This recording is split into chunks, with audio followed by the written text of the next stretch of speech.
The Samsung Galaxy Z Flip 7 gets so much right, it makes me wonder why more people don't carry a flip phone. It has an amazing screen inside and a useful cover display that's truly edge to edge.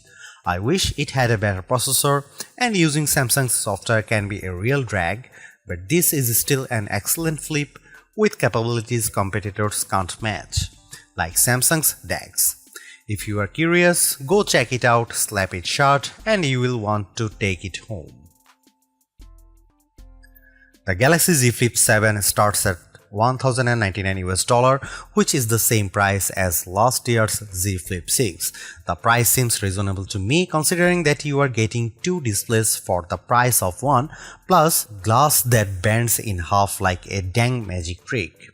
Galaxy Z Flip phones used to seem pricey, but the rest of the phone world has slowly crept up to meet Samsung. And now $1,099 actually seems fair, especially if you are getting this phone from your carrier with a steep discount. The Galaxy Z Flip 7 costs more than an iPhone 16 Pro and less than an iPhone 16 Pro Max.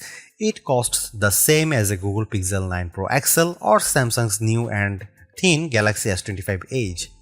Most importantly, the Flip 7 costs less than the new Motorola Razr Ultra 2025 in the US, where the Razr Ultra starts at $1,299.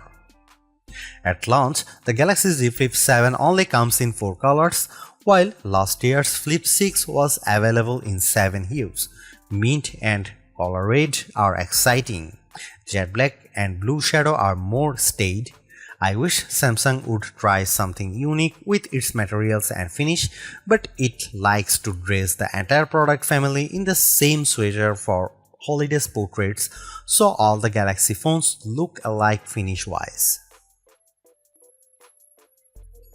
When Samsung admitted that the Galaxy Z Flip 7 would use its own Exynos 2500 processor instead of the Snapdragon 8 Elite for Galaxy found in every other flagship Galaxy phone this year, it was like a record scratch moment from a comedy show.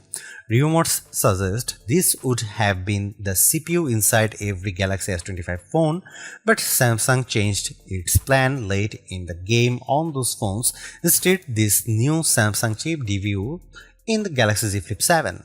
The display is bigger this year, up to 6.9 inches for the internal display from 6.7 inches last year, and the phone is 4mm wider to accommodate this. Otherwise, the specs are mostly unchanged from the Flip 6, 12GB of RAM, a 50MP wide camera, and a 12MP ultra wide, Wi-Fi 7, Gorilla Glass Victus 2 on the back cover. The battery is larger this year, but maybe not as big as it needs to be.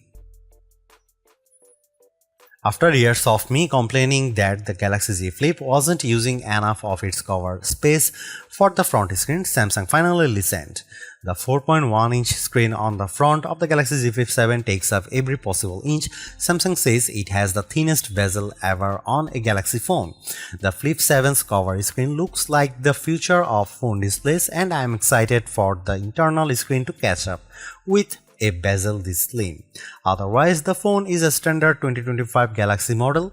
It has flat sides with the power and volume buttons on the right. The power key acts as an effective fingerprint scanner, though it's more recessed than the power button on other Galaxy phones, and it was hard to find in the dark.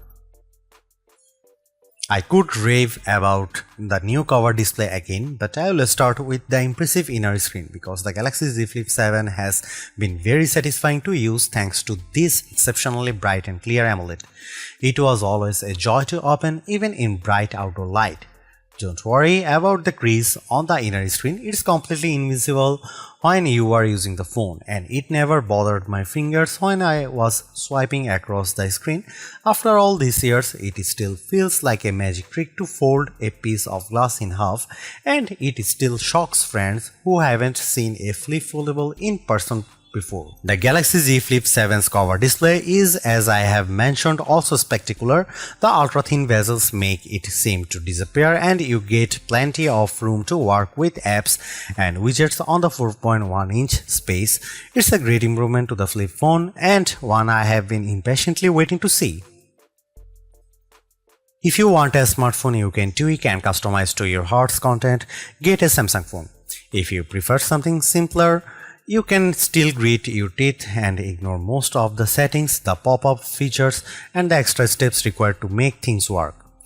How bad is Samsung software? Take the cover display for example. On the Motorola Razr, when you are using an app and you close the phone, the app shows up on the cover display. That's simple and intuitive. On the Galaxy Z Flip 7, not even close.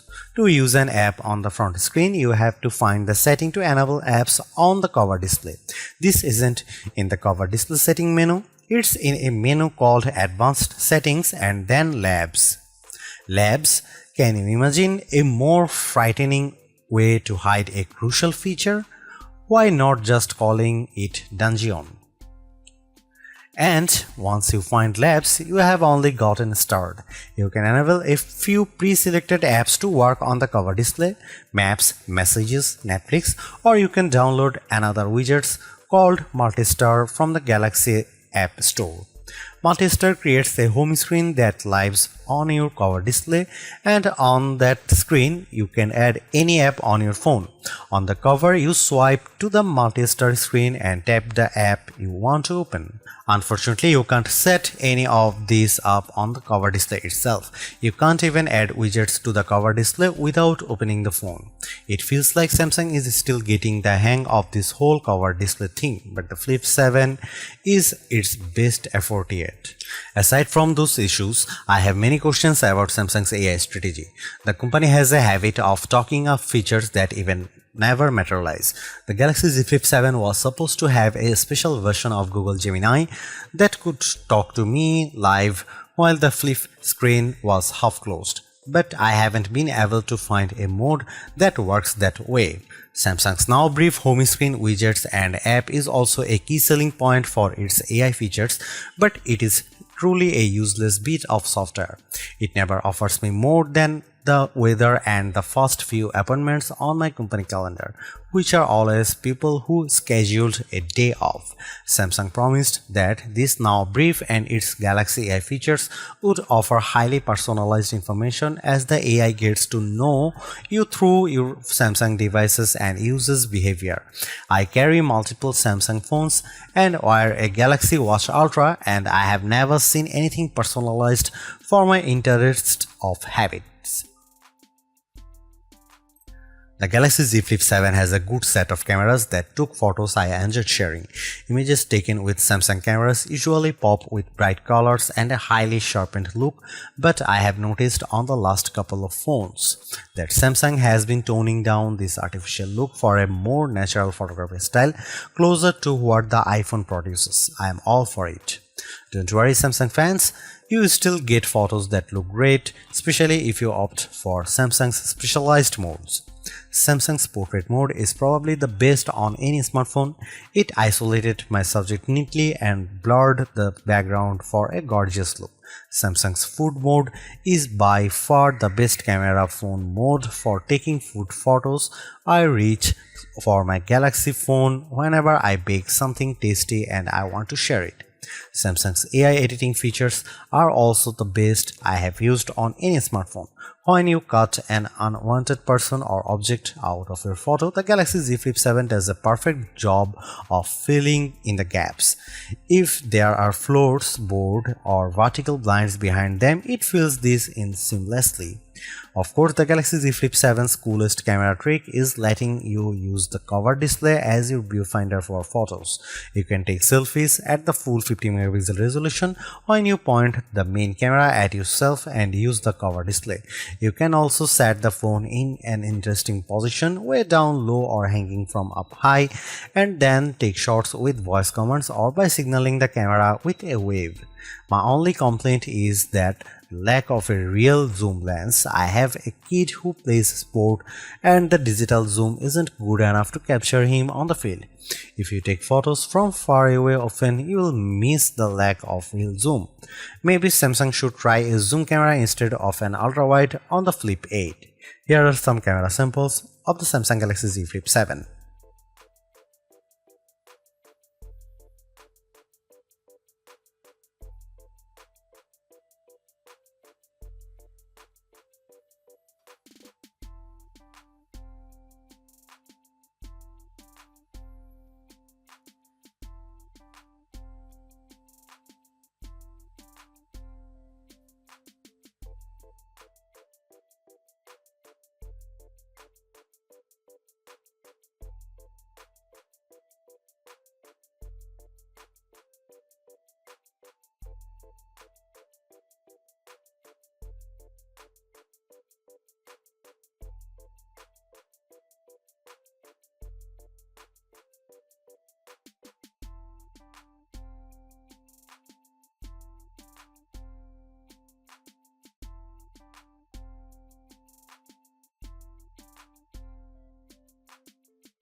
In my real-world tests, the Samsung Galaxy Z Flip 7 performed well. I used it for a variety of complex tasks, including running two apps with one at top and other at the bottom of the inner screen, and plugged the phone into my monitor for the full Samsung DeX treatment.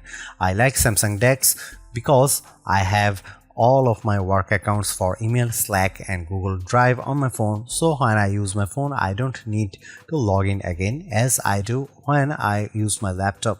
I just plug my phone into my USB-C laptop dock and get a little bit of work done, then unplug and go. Samsung Z Flip 7 was great at this, and I'm happy to see DeX on the Flip 7 after missing it on last year's Flip 6. That said, in benchmark tests, it's clear that the Samsung Exynos 2500 lags behind the Qualcomm Snapdragon 8 Elite, and it's a shame that the Flip 7 and Galaxy Z Fold 7 run on different platforms. In our lab tests, the Exynos 2500 did not beat the Galaxy S25's Snapdragon 8 Elite for Galaxy platform in a single test. Not processor speed, graphics performance, web browsing, AI and machine learning tests, nor any other benchmark we run. In every way, the Exynos 2500 is inferior to the Snapdragon 8 Elite.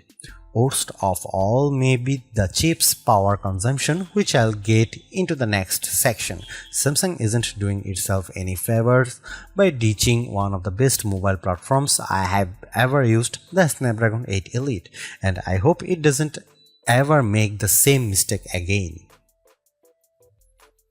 In the end, while not absolutely perfect, the Galaxy Z Flip 7 represents a major step forward for Samsung's pocket-sized foldable series.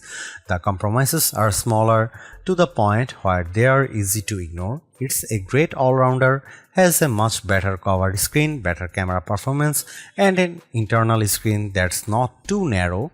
I really like it. You could argue that Motorola Razr 60 Ultra makes better use of the cover screen, and I'd agree with that assessment, but with the build quality, display quality, software optimizations and improved cameras, the Galaxy Z Flip 7 is much closer to competing with Motorola's Super Clamshell. And in some ways, it's actually better.